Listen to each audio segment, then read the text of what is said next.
자, 인사합시다. 안녕하십니까? 네, 반갑습니다. 오늘은 이제 빵꾸노트 특강 진행해 보도록 하겠습니다. 저는 메가랜드에서 부동산학 개론 강의하는 이종호입니다. 오늘은 이제 일단 총 5시간에 걸쳐서 4시까지 중간에 점심시간 1시부터 2시까지 점심시간 1시간 있고요. 그 1시간에 한 2파트 정도를 갖다가 중요 부분을 좀 이렇게 빵꾸노트를 통해서 확인을 할 거예요. 그래서 전반적으로 이렇게 부동산 학교는 전체를 한번 점검한다라고 생각하시고, 특히 이 빵꾸노트는 지문 형식으로 되어 있거든요. 지문으로 되어 있으니까 지문 정리를 하신다. 우리 기출 과정 바로 직전에 기출 지문을 갖다가 옳은 지문으로 한번 정리하신다라는 생각을 가지고 수업 임해 주시면 좋을 것 같습니다. 소리가 좀 작나요? 네. 이거 좀 올릴까? 예, 그러면 그 커피 쿠폰 커피 쿠폰을 드리겠습니다. 정석현님 커피 하나 드릴게요. 그 메가랜드 아이디 좀 남겨주시면 좋을 것 같아요. 선생님 잘생기셨어요, 이렇게 얘기하셔서. 리나짱님 우유빛깔이죠. 예, 그런 분들도 그 리나짱님한테도 커피 하나 드리고 가도록 하겠습니다. 지금 화면이 안 나온다라고 하시는 분이 계신데, 화면이 안 나오시는 분들 한번 나갔다 들어오시면 화면이 들어온다라는 제보도 있습니다. 자, 그럼 지금부터 본격적으로 빵꾸노트 시작하도록 할게요. 자, 오늘 빵꾸노트는 다 풀어드릴 수는 없고요. 제가 중요한 내용들 위주로만 진행을 하도록 하겠습니다. 중요하지 않은 내용들은 여러분들이 한번 읽어보시면 좋을 것 같아요. 오케이. 그럼 첫 번째로는 10쪽부터 한번 진행해 보도록 할게요. 10쪽.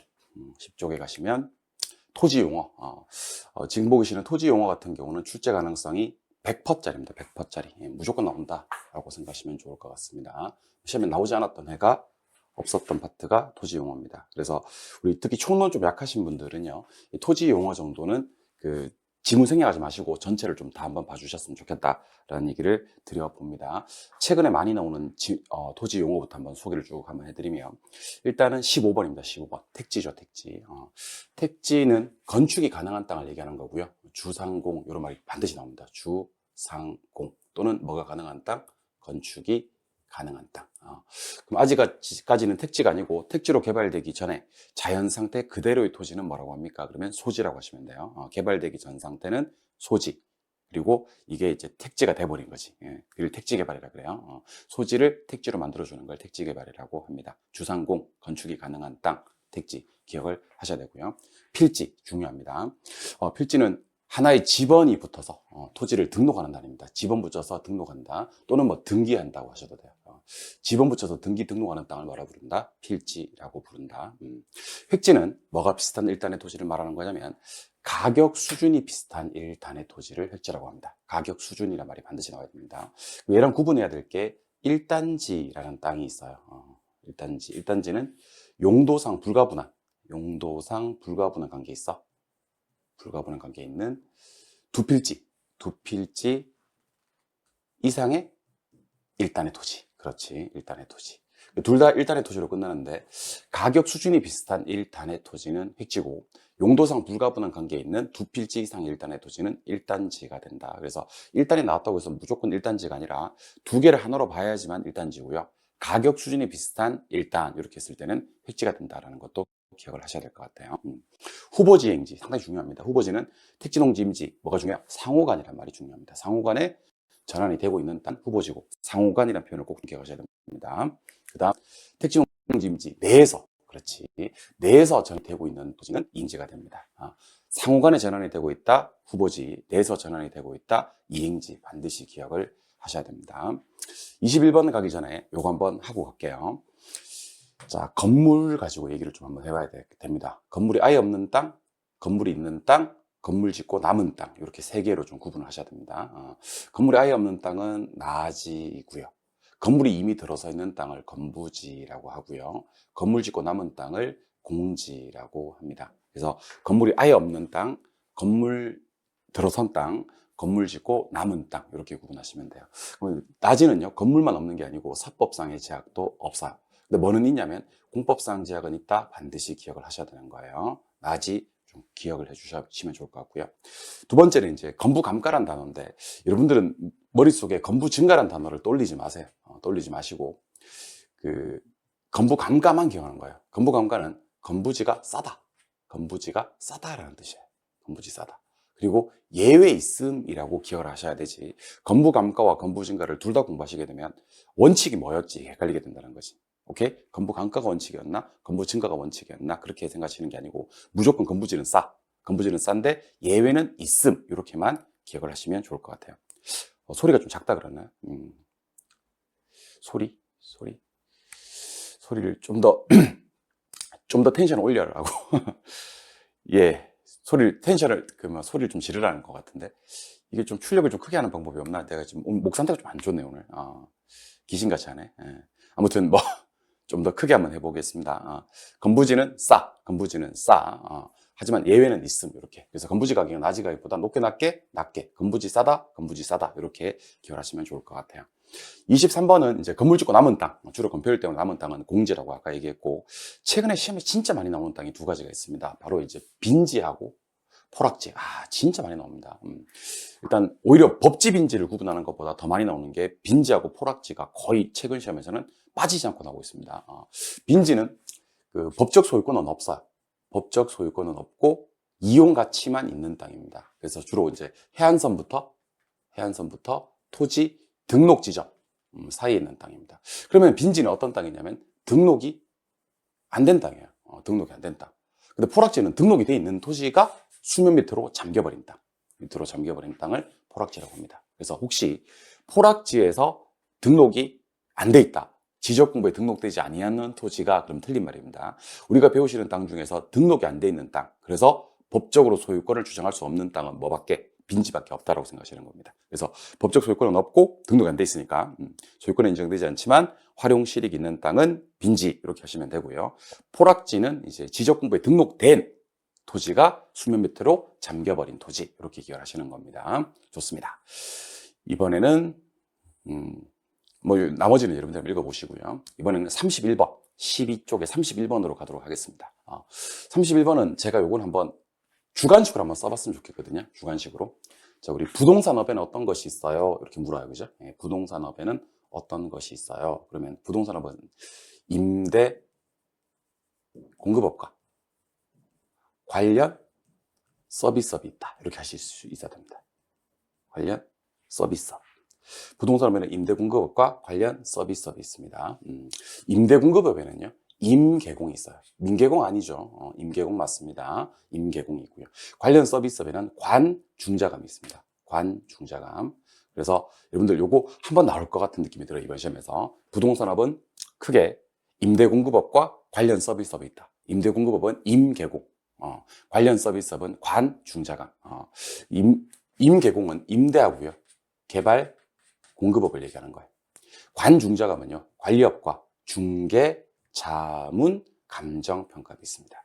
이때 임대업은 주거, 비주거, 기타 다 있고요. 개발 공급업도 주거, 비주거, 기타 다 있고요. 관리업은 주거, 비주거밖에 없어요. 기타가 없어요. 그리고 중자감은요. 3개가 있는데 4글자씩 3번 해주시면 됩니다. 첫 번째는 중개 및 대리. 그 다음에 투자 자문. 마지막으로 감정평가. 그래서 혹시 투자업이 있잖아요. 그럼 틀리는 거예요. 투자업은 없어요. 투자 자문업이 있는 거지. 금융업은 2글자잖아요. 없어요. 건설업은 있을 것 같은데 없어요. 그리고 그 기타는요. 임대하는 거 기타 있고요. 개발 공급하는 것도 기타 있는데 관리하는 것은 기타가 없다는 거. 기타 관리 없다. 시험도 얼마 안 남았는데 기타 관리하면 안 돼. 기타는 창고에 넣어놔. 이렇게 기억을 하시면 좋겠습니다. 기타 관리 없어. 이렇게 기억을 하시면 좋을 것 같습니다. 그래서 부동산업을 임대공급업과 관련 서비스업 이렇게 2개로 구분하시고, 임대공급업은 임계공, 관련 서비스업은 관중자감, 임대업 3개, 개발공급업 3개, 관리업 2개, 중자감은 중개대리, 투자자문, 감정평가 이렇게. 여기는 지금 뭘 물었냐면 부동산 관련 서비스업을 물은 거예요. 그러니까 이거 물은 거예요. 관련 서비스업. 그러니까 왜 임계공이 없지? 그러면 안 돼. 임계공은 임대공급업이지 관련 서비스업이 아니에요. 관련 서비스업은 관중자감 이렇게 기억하시는 겁니다. 아시겠죠? 관중자감. 그래서 관리업이 있을 거고요. 중자감이니까 중개, 자문, 감정평가도 있습니다. 그리고 관리업은 또다시 2가지, 주거, 비주거. 중자감은 중개대리, 투자자문, 감정평가 이렇게 한번 기여를 해주시면 좋을 것 같으세요. 아시겠죠? 부동산업은 이번 시험에서 한번 좀 봐야 될 것 같은 느낌이 들어요. 지금 제가 그 빵꾸에서 풀어드리고 있는 내용들은 좀 체크를 해두셨다가 좀 유심히 좀 보셨으면 좋겠습니다. 다른 색깔 펜으로 좀 체크해 두셨다가 수업 시간에 이 아까운 시간에 지금 풀어드리고 있는 거니까, 그지? 예, 오케이. 그리고 주택용어. 주택용어는 이번에는 한번 쉬겠습니다. 한번 쉴 테니까 여러분들이 한번 읽어보시고. 근데 여러분들 제가 주택용어 중에서 좀 설명드리고 싶은 게 하나 있긴 해요. 건축법령상 주택에 분류하고 주택법령상 주택에 분류가 좀 다르죠. 건축법상은 단독주택과 공동주택으로 구분했을 때 단독에는 또다시 뭐가 있어요? 단독 있고 다중 있고 다가구 있고 공간 있고, 공동주택은 아파트 있고 연립 있고 다세대 있고 기숙사 있는데 주택법령상에서는 요게 빠져요. 요게 주택법령에서는. 그래서 건축법령에서는 주택이 4개, 4개에서 총 8개가 있는데 주택법령에서는 단독에 3개, 공동에 3개 이렇게 있고 공간하고요. 기숙사는요. 주택법령상은 주택이 아니다라는 것을 기억하셔야 됩니다. 그리고 주택법령상은 3가지 주택을 좀 기억을 하셔야 됩니다. 먼저 첫 번째는요. 준주택. 그 다음에 도시형 생활주택. 우리가 흔히 뭐라고 하죠? 도생이라고 하죠. 그 다음에 또 뭐 있어요? 도시형 생활주택. 세대 구분형 공동주택. 참고로 말씀드리면 4월 8일 날 감정평가사 시험이 있었거든요. 지난 4월 8일 날. 4월 8일 날 준주택이 시험에 났었어요. 감정평가사 시험, 부동산하고 언론 시험에. 다음 중 준주택의 종류가 아닌 것을 찾아라 이렇게 나왔습니다. 그래서 준주택은요. 지오단어 아니죠. 기호단어 맞습니다. 그래서 기숙사, 오피스텔, 다중생활시설, 노인복지주택 요 4가지를 기호단어를 우리는 준주택이라고 한다. 이 정도만 가볍게 한번 정리해 주시면 좋을 것 같습니다. 아시겠죠? 그래서 주택법상의 종류, 준주택 어떤 것들이 있는지 한번 확인해 주시면 좋을 것 같아요. 이해되셨죠? 오케이. 그래서 주택은 이번 과정에서는 그냥 좀 생략을 하겠습니다. 시험 안 나온다는 건 아닌데 더 중요한 걸 봐야 되니까 14쪽으로 갑니다. 14쪽에 가시니까 중요한 게 나오죠. 예. 토지 특성이 시험에 나옵니다. 토지 특성. 제가 아까도 말씀드렸습니다만 총론에서 반드시 시험에 출제가 되는 게 2개예요. 하나는 아까 봤었던 토지 용어, 또 하나는 토지 특성. 그러니까 토지 용어하고 토지 특성은 출제 가능성 100%로 보셔야 되고요. 토지 특성도 한 5가지가 시험에 거의 매년 나오죠. 부동성이라는 거 있고, 부동성. 2번째가 영속성. 세 번째가 부증성. 4번째가 개별성. 요까지가 무슨 특성? 자연적 특성. 인문적 특성 중에서는 용도의 다양성. 요 정도. 그래서 부동성, 영속성, 부증성, 개별성, 그리고 용도의 다양성. 용도의 다양성은 인문적 특성입니다. 그래서 요거는 방법을 찾지 마시고요. 반복하시는 게 제일 좋습니다. 나중에는 당연히 얘는 부동성이고, 당연히 얘는 영속성이고, 당연히 얘는 부증성이고, 이렇게 될 수 있게끔 그렇게 한번 해볼까요? 시장이 국제화되고요. 지역적으로 특화되는 건 무슨 성? 부동성. 국지화 부동성. 이거 모르면 큰일 나죠. 소유는 내가 하고 있는데 다른 사람에게 이용하게 할 수 있다, 사용하게 할 수 있다. 이걸 갖다 우리는 뭐라 그래요? 임대차 시장이라 그래요. 얘가 좀 편한 말로 바꾸면 임대차 시장, 좀 어려운 말로 바꾸면 소유와 이용의 분리, 소유와 사용의 분리. 소유는 내가 하고 있지만 다른 사람에게 이용하게 한다. 임대차 시장이 발달하는 것들은 대부분 수명이 긴 것들. 오케이, 영속성. 그리고 최유효 이용, 이거 따로 기억하셔야 됩니다. 최유효 이용을 해야 되는 이유는 2가지입니다. 용도의 다양성하고 부증성 때문입니다. 자, 부동산을 이용할 때 최유효 이용을 해야 되는 이유는 용도의 다양성과 부증성입니다. 그래서 최유효 이용이 뜨면 부증성 해도 되고 용도의 다양성 해도 되고 그렇습니다. 중요합니다. 그 다음에 비교 어렵게 한다. 너무 다르니까. 그 다음에 대체관계, 정말 많이 나오는 거죠. 대체관계를 제약하는 건 무슨 성? 개별성. 이렇게. 그래서 나중에 우리 이렇게 빨간색으로 지워지나? 이상하네. 빨간색으로 일단 가려놓고 국지화되는 거 부동성, 소유와 사용을 분리하는 거 영속성. 다 안 가려지네. 최유효 이용을 해야 되고 하는 것은 용도의 다양성과 부증성, 그다음에 대체관계를 제약하고 비교를 곤란하게 하는 거 개별성. 이렇게 하실 수가 있어야 될 것 같습니다. 아시겠죠? 오케이. 계속 갑니다. 그러니까 저기 무지성으로 계속 읽으시면 돼. 자, 공급 조절을 어렵게 하고 소유 욕구를 증대시키는 거. 아, 저 갖고 싶어 하는 것은 부증성인데, 그 부증성에서 잘 나오는 게 뭐냐면, 부증성은 제대로 주고 토지 이용을 조방한다. 조방적으로 이용한다. 그러면 틀리는 말이 됩니다. 조방이 아니라 뭐요? 집약화가 됩니다. 그래서 부증성 때문에 토지를 이용할 때는 두 가지 이용을 해야 됩니다. 하나는 어떤 이용을 해야 되고, 집약적, 고층화해야 된다는 얘기죠. 집약적 이용을 해야 되고, 또 하나는 최유효 이용을 해야 됩니다.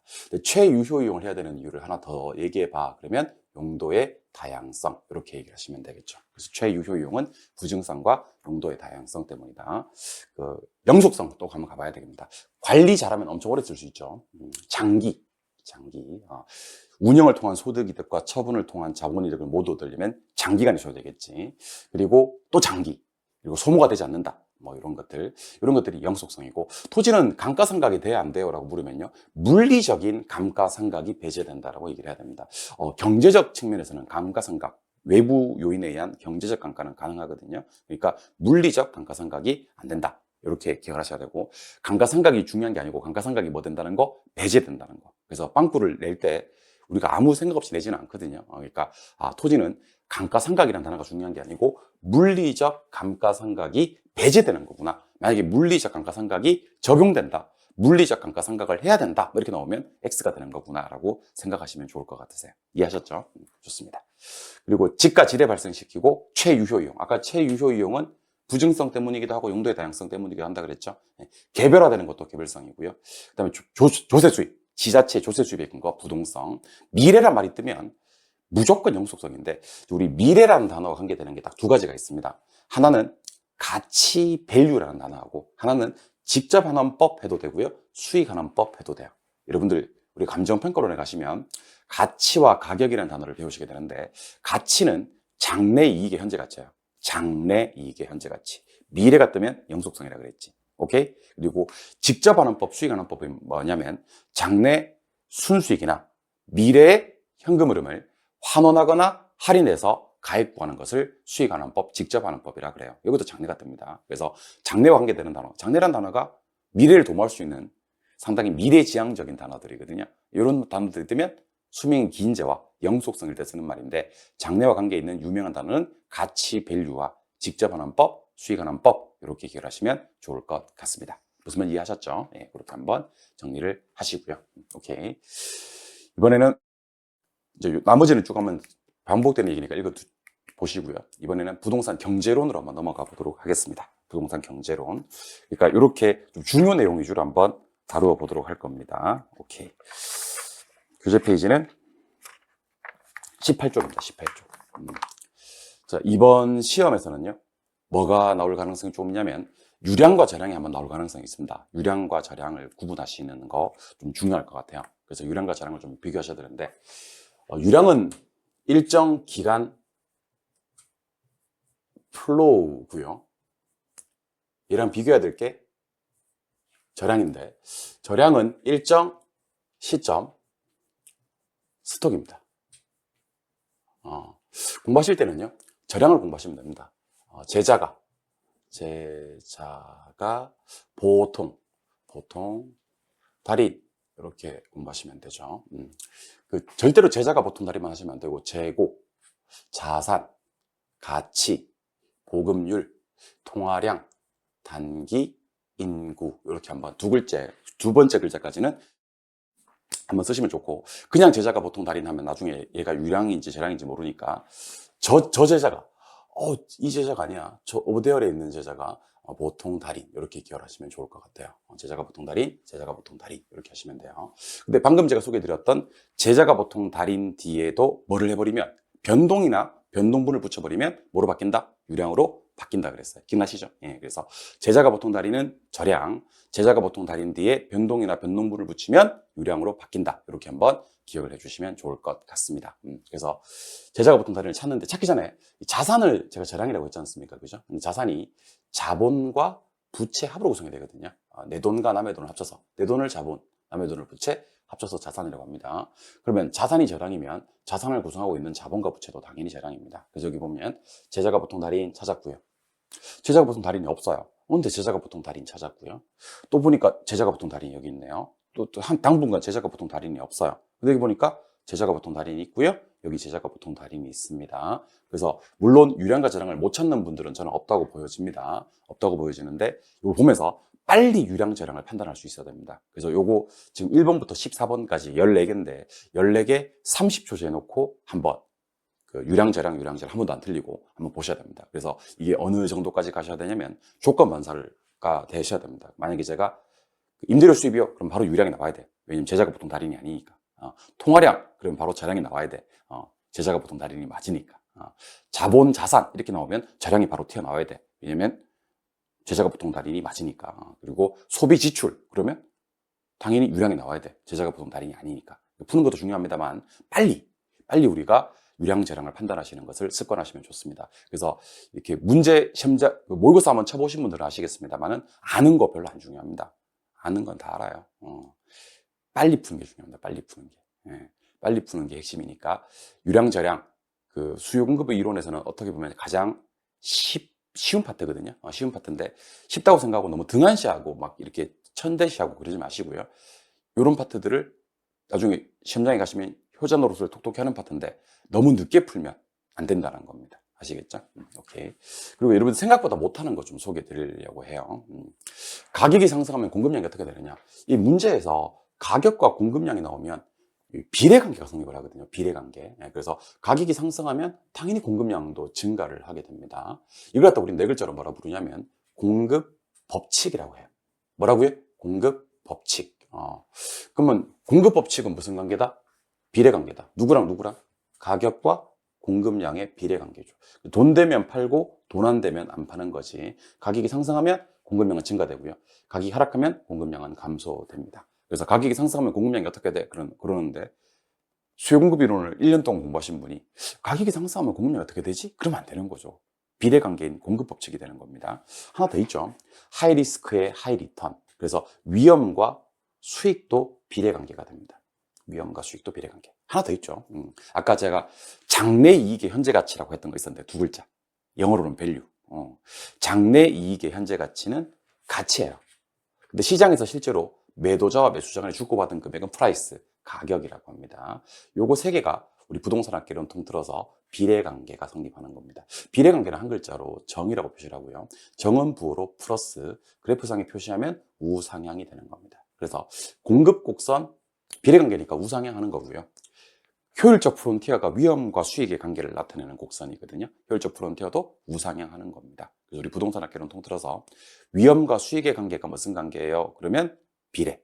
위험 커지면 수익 커지는 거지. 그 다음에 가격과 공급량의 관계 비례, 가치와 가격의 관계도 비례 이렇게 보시면 되고 말 나온 김에 우리 부동산 학계론 통틀어서 반비례, 마이너스, 우하향하는 거 한번 따져보도록 할 거예요. 우하향하는 거.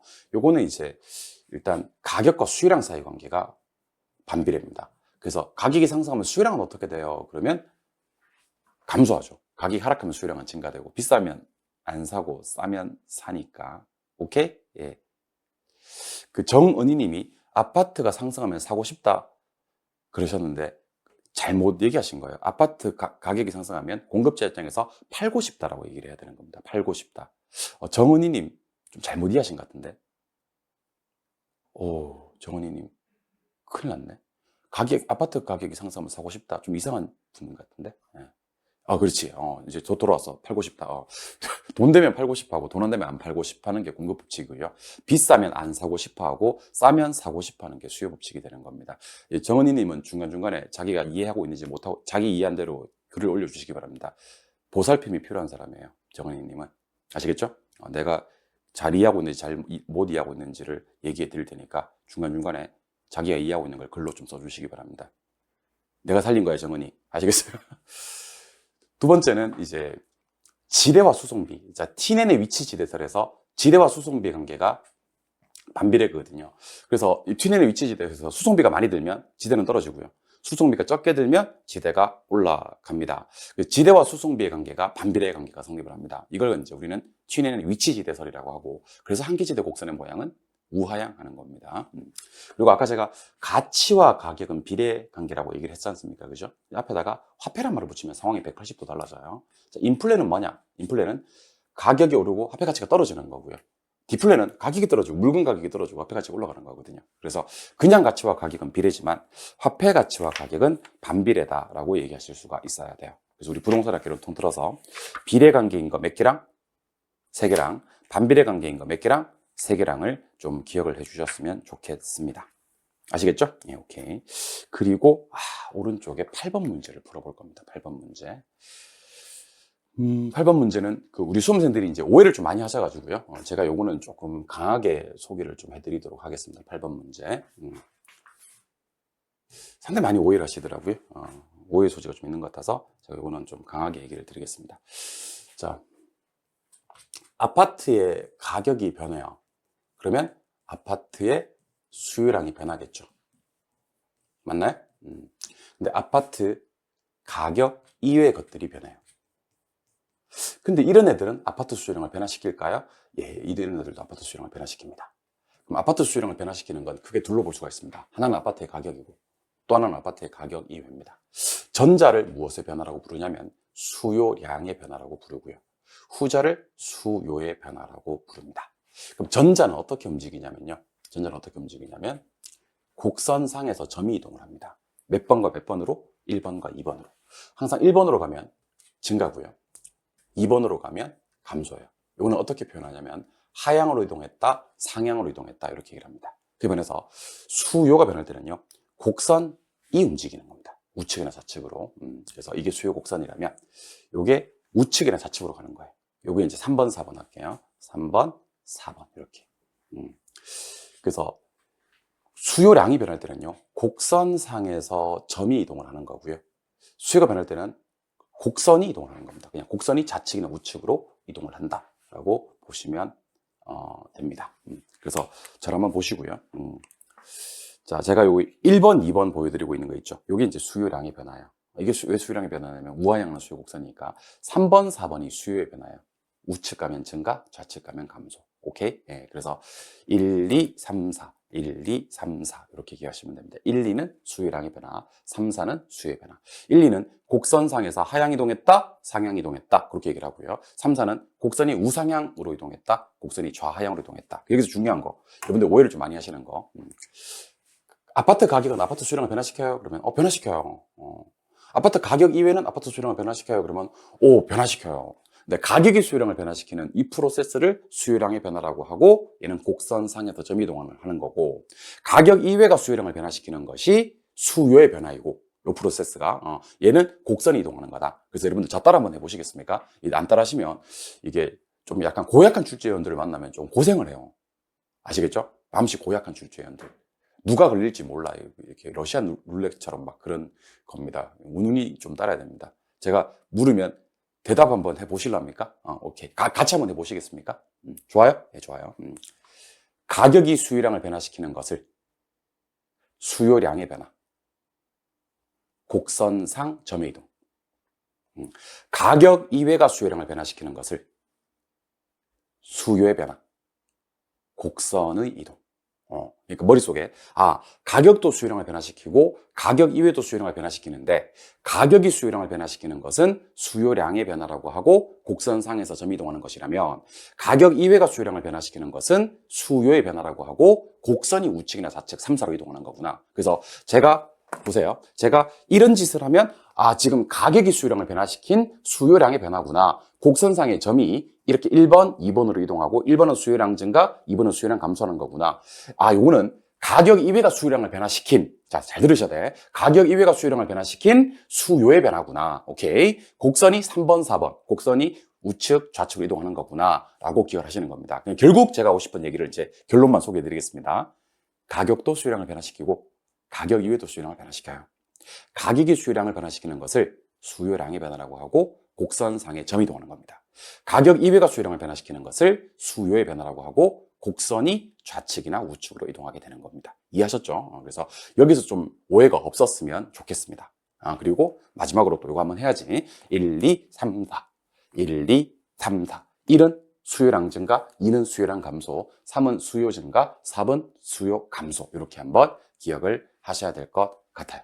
이해하셨죠? 네, 그러니까 단순 암기하시면 이건 좀 안 될 것 같아요. 단순 암기하지 마시고 내용을 좀 정리하셔야 될 것 같아요. 그래서 8번 지문은 마르고 닳도록 보셔야 됩니다. 가격 이외가 수요량을 변화시켰대. 가격 이외가 수요량을 변화시키는다는 말이 맞는 말이라고요. 수요량을 변화시키고, 이게 이제 요거를 수요의 변화라고 그래. 이걸 수요의 변화. 수요의 변화는 누가 움직이는 거예요? 곡선이 움직이는 거예요. 곡선이. 어떻게? 좌측, 우측으로. 아까는 제가 요거 3번이라고 했고, 요거 4번이라고 했죠. 곡선이 이렇게 좌측이나 우측으로 이동하는, 요건 수요의 변화입니다. 그래서 간혹 8번 문제를 갖다가 X 이렇게 하시는 분들이 계셔요. X 하시는 분이 계신데, 아니, 이거 다 O야. 오늘 빵꾸는 다 O예요. 그 교재 특성을 모르고 수업을 들으시는 분들이 계시더라는 거예요. 이거 1번부터 몇 번까지야, 이것이. 이거 1번부터 하여튼 뭐 많아요. 많은데 다 O야. 지금 OX 하는 거 아니야. 그냥 다 O라니까? X 하면 안 돼. 예. 가격이 수요량을 변화시키는 것은 수요의 변화고요. 얘는 곡선이 좌측, 우측으로 이동하는 거다. 이렇게 기억을 해주시는 겁니다. 아시겠습니까? 오늘 OX 하는 거 아니야. 다 옵니다. 오늘 수업은 빵꾸야, 빵꾸. 아시겠죠? 예. 그렇게 기억을 해주시면 좋을 것 같아요. 그리고 또 정말 중요한 얘기를 한번 해야 될 것 같습니다. 정말 중요한 얘기를 한번 해야 될 것 같습니다. 자, 우리 페이지 20쪽으로 한번 넘어가 보도록 합시다. 20쪽. 20쪽 넘어가시면 수요와 공급의 변화 요인 이렇게 되어 있습니다. 13번. 13번 중요합니다. 수요 곡선을 좌측으로 이동시키는 요인 그랬습니다. 그럼 수요 곡선을 좌측으로 이동시키는 요인은 아까 1, 2, 3, 4 중에서 4번 얘기하는 거예요. 이거는 이제 한마디로 표현하면 수요 감소 찾아라 그렇게 얘기하는 겁니다. 수요 감소 찾아라. 수요 감소 찾아라 하기 전에 저랑 이 얘기를 좀 한번 해야 될 것 같습니다. 이제 우리 소원은 뭐죠? 우리 소원은 시험장 가서 문제를 빨리 푸는 거 아닙니까? 그죠? 그럼 저랑 지금부터 문제 빨리 푸는 방법을 한번 강구해 드릴 테니까 저랑 문제 한번 빨리 풀어 봅시다. 아시겠죠? 예. 저는 저한테 부동산학교로 배운 학생들이요. 시험장 가서 문제 다 가장 빨리 풀 수 있는 사람이었으면 좋겠습니다. 계산 문제도 막 두드리고, 계산기도 막 두드리고 그런 사람이 되었으면 좋겠습니다. 실제로 교실에 가면요. 시험장 교실에 가면 계산기 두드리는 사람이 생각보다 많이 없대요. 그러니까 저한테 배운 자 계산기 두드리고 저한테 배우지 않은 자 계산기 못 두드리지 않나 하는 생각이 들어요. 저한테 배운 자 시험 개론 다 치고 민법 다 치고 답안 작성까지 하고 시기 보니까 한 5분 남는 거지. 좀 작가? 뭐 이런 느낌. 오케이? 근데 막 이렇게 시간이 부족한 사람들은 막 답안 작성도 잘 못하고 막 그런 경우가 있을 수가 있다는 겁니다. 그래서 여러분들 문제 빨리 푸는 방법을 항상 강구해 두셔야 되는 겁니다. 아시겠죠? 아는 게 중요한 게 아니고 빨리 푸는 거. 자, 수요를 증가시키고 싶어요. 수요를 증가시키고 싶으면 제가 몇 개를 소개해 드릴 거냐면 8개를 소개해 드릴 거예요. 383 하나 꺾고 6번, 7번, 8번. 첫 번째는 소득이요. 두 번째는 선호도요. 세 번째는 인구요. 네 번째는 가격 예상 그래도 되고요. 가격 기대라고 해도 돼요. 그리고 그 유명한 대체재 가격이 나옵니다. 중요하죠. 그리고 보완제 가격이 나옵니다. 중요하죠. 그 다음에 금리. 그 다음에 거래세. 거래세 많이 나옵니다. 수요에서는요. 거래세. 취득세, 등록면허세 이런 거. 근데 제가 지금 수요를 증가시키고 싶다 그랬잖아요. 그죠? 근데 383 위에 있는 것들은 방향이 똑같아. 소득 증가, 선호 증가, 인구 증가. 가격이 상승할 것이라는 예상, 대체재 가격 상승. 그렇게 하시면 돼요. 근데 383 아래쪽에 있는 보완제 가격과 금리와 거래세는요. 보완제 가격은 하락해야지 반대로 수요가 증가돼요. 금리가 인하돼야지 반대로 수요가 증가됩니다. 규제가 거래세가 인하돼야지 반대로 수요가 증가됩니다. 그래서 여러분들은 수요 변화 요인 중에서 8개가 383 위쪽에 5개는 방향이 똑같아. 소득 증가, 선호 증가, 인구 증가. 가격 예상은 내가 예상하는 방향으로 수요가 움직여. 가격이 상승할 것이라고 예상되면 수요가 증가되고요. 가격이 하락할 것이라고 예상되면 수요가 감소됩니다. 예상은 그래요. 그러니까 오를 것 같으면 오르기 전에 미리 사두려고 하니까 지금 현 시점에서 수요가 증가되고요. 내릴 것 같으면 내린 뒤에 사면 되니까 현 시점에서는 수요가 감소되는 겁니다. 필요 없고 내가 예상하는 방향으로 수요가 움직인다. 오를 것이란 예상, 수요 증가. 내릴 것이란 예상, 수요 감소. 이렇게 개념을 정리하시면 됩니다. 대체재 가격 방향 똑같습니다. 대체재 가격 상승하면 수요 증가됩니다. 그래서 수요와 같은 방향 움직이는 거 5개. 소득, 선호도, 인구, 가격 예상, 대체재 가격. 수요 반대로 움직이는 거 3개. 보완제 가격, 금리, 거래세. 자, 그러면 요 5개. 지금 제 손가락 8개 보입니까? 예. 383 위쪽에 5개, 수요와 방향이 똑같아. 아래쪽에 3개, 수요와 방향이 반대야. 자, 그러면 제가 소개를 해드릴 테니까 대답 한번 해보세요. 우리 수요 감소 요인 한번 해보겠습니다. 수요 감소 요인. 한번 해볼까? 소득 감소, 선호 감소, 인구 감소. 가격이 하락할 것이라는 예상, 대체재 가격 하락. 요 감소 방향이 똑같아요. 얘는 반대로 움직여야 돼. 보완재 가격 상승. 금리 인상. 거래세 인상. 이렇게 기억하시면 됩니다. 아시겠죠? 네. 그리고 이거 알고 계시죠? 여러분들 이거 알아야 돼. 이거 알고 계셔야 됩니다. 혹시 뭐 생산 요소 가격이 떴어요. 생산 요소 가격 대신에 쓸 수 있는 말이 있지. 뭐 어떤 게 있냐면 건축비, 자재값 같은 거. 그다음에 건설 노동자 임금, 토지 가격. 그다음에 생산 기술. 그다음에 건설 업체 수. 여러분들 방금 제가 소개해드린 이런 놈들은요. 수요하고는 전혀 관계가 없고 공급만 변화시켜요. 공급만. 수요하고는 관계가 없어요. 그럼 어떻게 해야지 공급이 증가되는지 이것도 한번 해볼까요? 공급이 증가되는 거. 생산요소 가격 하락해야 되고요. 건축비 하락해야 되고요. 임금이나 토지 가격이 하락해야 됩니다. 기술은 발달해야 되고요. 업체 수는 증가해야 되는데 요거는 여러분들이 상황에 맞게 정리를 하시면 돼요. 더 중요한 건 뭐냐면 얘들은 누구하고는 관계가 없어요. 수요하고는 관계가 없어요. 오직 공급만 변화시키는 공급 고유의 요인이다 라고 이해를 하시면 좋겠습니다. 아시겠죠? 수요하고는 관계가 없어요. 그렇게 이해를 하시면 좋겠습니다. 자, 그러면 한번 해봅시다. 수요를 감소시키는 요인이라고 했는데 같은 방에 움직이는 것들 있지. 소득 감소, 인구 감소, 선호도 감소, 대체재 가격 하락돼야 됩니다. 그래야지 같은 방향으로 수요가 감소됩니다. 근데 금리 하락 상승 반대죠. 그리고 거래세도 인상 반대죠. 예상은 방이 똑같다 그랬습니다. 하락 예상이 됩니다.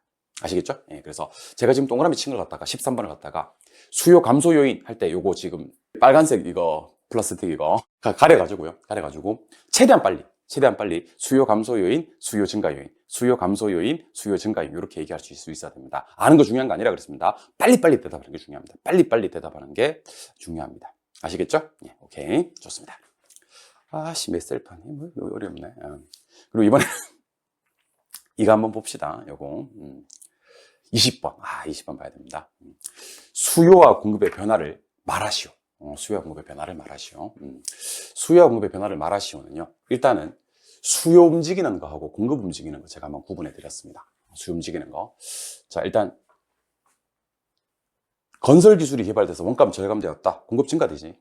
보조금이 축소되었다. 공급 감소되지. 아파트 건설용 토지 가격이 상승됐다. 공급이 감소됩니다. 업체 수 늘었다. 공급 증가됩니다. 임금 상승, 공급 감소됩니다. 실질 소득 증가된다. 이는 수요 증가지. 선호도 감소, 수요 감소입니다. 그다음에 대체 주택에 대한 수요 감소, 수요 증가입니다. 근데 여기는 1번을 좀 체크해 놓으시고요. 1번을 좀 체크해 놓으시고.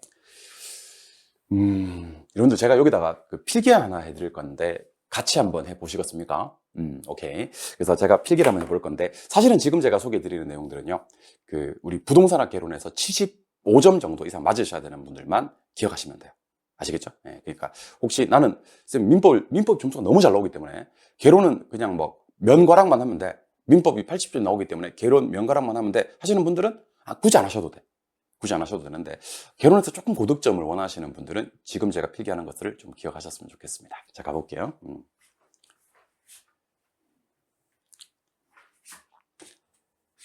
대체재. 잘 들으셔야 됩니다. 대체재. 수요가 증가되는 경우와 대체재 수요가 감소되는 경우가 있습니다. 이번에는 대체재 가격이 상승하는 경우가 있고요. 대체재 가격이 하락하는 경우가 있습니다. 시험에서 뭘 묻냐면 그래서 결과적으로 내 거 수요가 어떻게 됩니까를 물어요. 내 거 수요가 어떻게 됩니까? 그러면 이제 지금 뭐가 나는지를 좀 봐야 됩니다. 제어가 두 개 뜨면서 첫 번째는 뭐가 떴냐면 수수가 떴어요. 수수. 두 번째는 가수가 떴고. 여러분들 수수가 좋아요? 가수가 좋아요? 가수 좋아하셔야 돼. 수수는 시험에 잘 안 나와. 그럼 수수가 시험에 뜨면 어떻게 푸냐면요. 상식으로 문제를 풉니다. 상식. 그래서 여러분들이 제일 중요한 건 뭔지 아십니까? 대체재 보완제 문제가 났을 때 이게 수수 묻는 문제인지 가수 묻는 문제인지를 한번 적용을 해 주셔야 됩니다.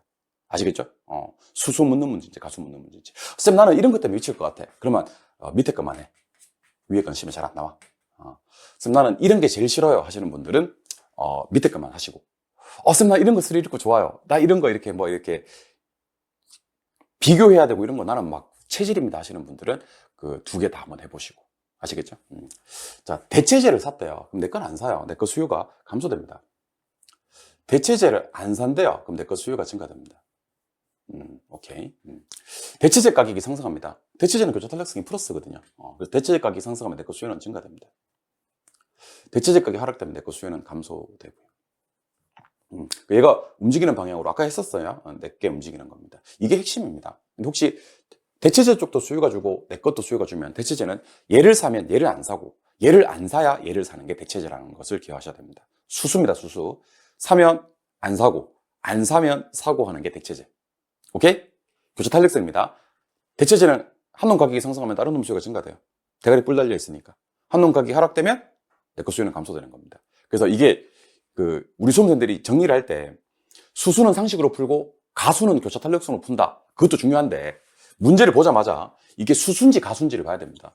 대체제 쪽 수요가 감소되면 내 거 수요가 어떻게 됩니까? 이렇게 이건 상식으로 푸는 겁니다. 그냥 상식으로 푸는 겁니다. 대체제를 안 샀대. 그럼 내 거 사야지 뭐. 내 거 수요가 증가되는 겁니다. 근데 만약에 이 1번 문제가 이렇게 나온 거지. 대체 주택에 대한 가격이 하락했다 이렇게 나오는 거지. 그러면 내 거 수요는 감소가 됩니다.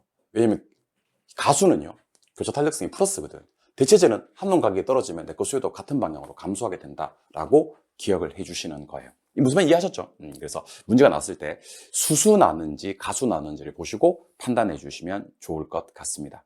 이해하셨죠? 예. 그래서 오늘은 제가 보완제도 안 할 거야. 왜냐면 보완제까지 하니까 또 막 머리가 터져버리더라고. 공부하다 머리 터지는 사람 많이 봤어요, 저는요. 머리 터져버리니까 갑자기 하기 싫어하더라고. 예, 머리 터지면 안 되니까. 그죠? 이게 뭐라고? 이게 머리 터져. 그러니까 대체제 하나라도 명확하게 기억을 하시고 조금 여유가 생기면 보완제로 가시든지 그렇게 하시면 좋을 것 같습니다. 아시겠죠? 여러분들 머리 터지면 안 돼요. 이번에는 필기를 하나만 더 할게요. 요것도 이제 좀 상당히 논란이 되어서 제가 사실은 웬만하면 안 하려고 하는데 그래도 이제 기출을 앞두고 있는 지금 시점, 기출을 앞두고 있는 지금 이 순간 좀 시적절하지 않나라는 생각이 조금 들어요. 지금 이 순간 좀 시가 적절할 것 같은 생각이 들어요. 자, 갑니다. 가격 상승 예상. 가격 상승 기대라고 하기도 합니다. 자, 첫 번째. 가격이 오를 것이라고 예상하면 수요는 어떻게 되고 공급이 어떻게 되는지를 볼 건데 가격이 상승할 것이라고 예상이 되지 않습니까? 그죠? 그러면 수요는 증가돼요. 근데 공급은 이게 못됐어. 이래 나오면 안 되는데 신규 공급과 재고 공급으로 나눠야 됩니다. 신규 공급은 수요하고 똑같아. 증가됩니다. 가격이 오를 거라고 예상되면요. 건설업체들이 집을 막 짓기 시작해요. 공급이 증가됩니다. 근데 재고 공급이라는 것은 기존의 주택을 가지고 있는 사람들이야. already 지금 집을 보유하고 있는 사람들. 가격이 오를 것 같아. 그럼 팔아 안 팔아? 안 팔아. 분입형 못하고 시장에 내놨어. 어떻게 돼? 물량을 걷어들이는 거지. 가격이 오를 것 같아? 그러면 저 안 팔겠어요? 이렇게 하는 거지. 신규 공급은 감소를 합니다.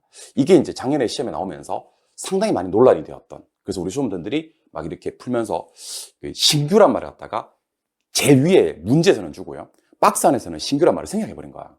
좀 문제가 약간 어렵게 내려고 고민을 했던 거고, 이의 신청이 들어갔었는데, 이의 신청 이 받아들여지지 않았던 그런 문제입니다. 참고로 작년에 이제 합격한 학생 중에서 부동산 학개론 제 수업 듣고 100점 나온 학생이 있습니다. 그분이 이걸 맞추셨고, 한 개 틀린 학생이 있거든요. 97.5점. 그 학생이 작년 4번인데, 4번 이거 틀리셨어요. 그래서 내가 그 학생한테 그랬어요. 당신은 나한테는 100점이다. 그 문제는 틀려도 괜찮다. 뭐 이런 얘기를 했습니다. 근데 나한테 100점이면 뭐해? 아무튼 당신은 이미 내 마음에는 100점입니다. 뭐 그렇게 얘기는 했어요. 근데 100점이면 뭐해? 아무튼 가격이 오를 거라고 예상하면 수요는 늘고요. 신규 공급도 수요하고 똑같아요. 늘은데 기존의 주택을 가지고 있었던 사람들은 공급을 줄인다. 이렇게 공급은 신규와 재고로 이제는 이제 시험에 한번 이렇게 나왔기 때문에, 그리고 이의 신청도 안 받아들여졌기 때문에 이제는 이렇게 한번 개념을 잡고 가셔야 될 것 같아요. 아시겠죠? 그래서 두 가지. 오늘 빵꾸 잘 왔네. 수요 공급 이론 공부하시면서 우리 수험생들이 가장 힘들어하는 게, 대체제 쪽에 수요를 주고 내 거 수요 주는 경우에 어떻게 처리할 거냐. 이거는 외우는 게 아니고, 이건 대가리 뿔 달린 보마 아니야. 이거는 대체제 사면 내 거 안 사고, 대체제 안 사야지 내 거 사는 상식을 통해서 푸는 거고, 대체제 가격, 내 거 수요는 대체제 플러스로 푸는 겁니다. 대체제 가격 상승, 내 거 수요 증가. 대체제 가격 하락, 내 거 수요 감소, 이렇게 푸는 거고, 가격 예상은 우리 수요는 신경 쓸 필요가 없어. 38선 위에 있었어. 가격 오를 것이라는 예상, 그러면 수요 증가. 그다음에 가격 오를 것이라는 예상에 신규 공급은 같은 방향입니다. 증가. 근데 기존의 주택을 가지고 있는, 이미 already 아파트를 가지고 있는 공급자, 기준주택의 보유자 입장에서는요, 오를 것 같으면 매물 걷어들인다, 안 팔겠어 하는 겁니다. 공급 감소, 이렇게 기억을 해주시면 좋을 것 같습니다. 무슨 말 이해하셨죠? 네, 좋습니다. 이런 거 좀 헷갈리는 거 우리 빵꾸 통해서 좀 많이 받아가셨으면 좋겠습니다. 오케이. 그 다음에 이번에는 22번 문제로 갑니다. 22번 문제는 최근에는 계속 나옵니다. 계속 안 나오지 않아요. 계속 나옵니다. 한번 가보겠습니다. 자, 뭐뭐가 불변이고 하는 것들은 안 보셔도 돼요. 뭐뭐가 불변이고 하는 건 안 보셔도 됩니다. 그러면 안 불변을 보는 겁니다. 자, 수요가 증가. 화살표시 둘 다 위로 가야 되겠지. 손가락. 균형 준비. 의, P, Q. 이렇게 하시고, 수요 증가는 둘 다 위로. 가격 상승의 양 증가. 좋아요. 공급 감소. 깁스 감소. 깁스 감소. 이렇게 깁스 감소. 깁스 감소하니까 가격 상승의 양 감소. 오케이. 자, 수요 증가 폭이 공급 증가 폭보다 크다면 수요 증가만 보시면 돼. 그럼 이건 둘 다 위로 가겠지. 큰 것만 보니까. 작은 건 개무시.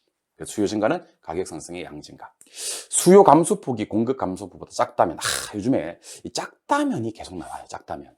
작은 거 안 봅니다. 큰 것만 봅니다. 여기서는 공급 감소 보면 되기 때문에 깁스 감소가 됩니다. 깁스 감소. 가격 상승의 양 감소.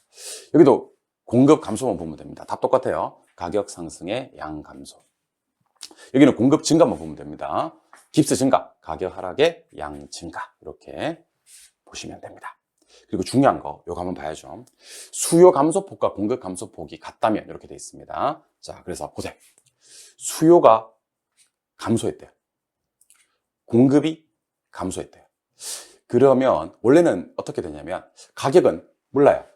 가격은 모르고 양은 감소하거든요. 그런데 수요 감소폭하고 공급 감소폭이 같다면, 자, 같다면이 나오면 몰랐던 게, 알 수 없음 했던 게 불변으로 바뀌어. 아까 뭘 몰랐는데, 가격 몰랐는데 걔가 불변으로 바뀌어. 양은 알고 있으니까 그냥 감소라고 쓰고, 가격 불변, 양 감소가 된다는 것도 알고 계셨으면 좋겠습니다. 그러니까 자, 잘 들으셔야 됩니다. 불변은 안 보는 거야. 수요 증가는 둘 다 올라가고, 수요 감소는 둘 다 떨어지고, 공급 증가는 깁스 증가, 공급 감소는 깁스 감소. 이거 알고 계시죠? 오케이. 두 번째는 수요 공급이 둘 다 증가되면 가격 모르고 양 증가. 수요 공급이 둘 다 감소되면 가격 모르고 양 감소. 수요 증가 공급 감소되면 가격 상승에 양 몰라. 수요 감소 공급 증가되면 초과 공급이니까 가격 하락에 양 몰란데, 크다면 나왔을 때는 큰 것만 보기로 했어요. 그리고 같다면 나왔을 때는 몰랐던 걸 불변으로 처리하기로 했어요. 되셨습니까? 예. 이게 멈췄다네. 한 번 더 설명하면 돼. 한 번 더 설명하면 돼. 자, 할 수 있어. 자, 그 불변은 안 봅니다. 수요 증가는 가격 상승의 양 증가, 수요 감소는 가격 하락의 양 감소, 공급 증가는 가격 하락의 양 증가, 공급 감소는 가격 상승의 양 감소. 그 다음에 수요 증가, 공급 증가는 가격 몰라, 양 증가. 수요 감소, 공급 감소는 가격 몰라, 양 감소. 수요 증가, 공급 감소는 초과 수요니까 가격 상승의 양 몰라. 수요 감소, 공급 증가는 초과 공급이니까 가격 하락의 양 몰라. 이렇게 하시면 되는 거고, 크다면 나왔을 때는 큰 것만 보고, 작다면 그러면 작은 건 개무시하고 역시 큰 것만 보고, 같다면 나오면 몰라 했던 게 불변이 됩니다. 그래서 요거 한번 해봐야 됩니다, 여러분들. 자, 보세요. 자, 여러분들 탄력성이, 수요의 가격 탄력성이 완전 탄력적인 경우가 있어요. 완전 비탄력적인 경우가 있고, 단위 탄력적인 경우가 있습니다. 그리고 같다면 이렇게 나오는 경우가 있습니다. 우리는 이름하여 우리 부동산학개론의 4대 불변이라고 합니다. 자, 완탄일 때는 기울기 모이면서 수평이면서 뭐가 불변이다? 가격 불변이다. 이렇게 하시면 돼요. 완비일 때는 기울기 모이면서 수직이면서 양불변이다. 이렇게 하시면 돼요. 양불변이다. 단위 탄력적일 때는 탄력성이 1이면서, 요거는 아직 안 배웠습니다만 수익 불변이다 하시면 돼요. 총수입의 변화가 없어요. 단위 탄력적일 때는. 같다면이 나오면요, 몰라 했던 거, 몰라 했던 거. 알 수 없음 했던 거.